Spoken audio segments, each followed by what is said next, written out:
Good afternoon. My name is Jean Quinn and I am a member of the international community of the Daughters of Wisdom and presently the Executive Director of UNANIMA International.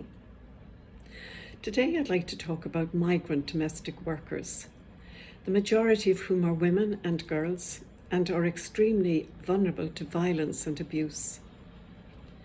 In many countries, domestic workers are not recognised as workers and are not protected by labour laws.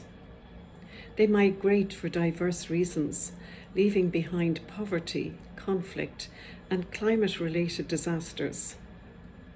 Gender inequalities, including sexual and gender-based violence. Many migrate to work and the possibility of a better life for themselves and their families. The pursuit of opportunities for work and better wages is a driver for many migrant workers. However, despite the promises of better economic prospects, various countries of destination and at every stage of the migration journey are often very different. The continued lack of safe and regular migration pathways and gender-responsive migration policies have significant short and long-term consequences.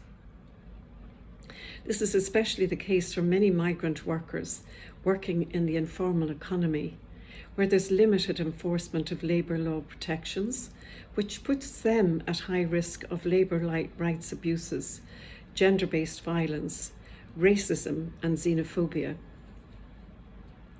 UNANIMA International continues to advocate at the UN regarding addressing domestic workers from a human rights perspective, and so that domestic work can be replaced with decent work and social justice, where workplace spaces which needs to be created to be free of violence and harassment. To establish mechanisms that enable workers to report concerns of any kind of abuses in the workplace. The exploitation, discrimination and abuse which are common faced by women and migrant workers. Better protection and the empowerment of women migrant workers and their human rights. And above all, don't talk about us without us. Increasing the participation of women migrant workers in unions and associations to ensure that they are included in the processes of social dialogue.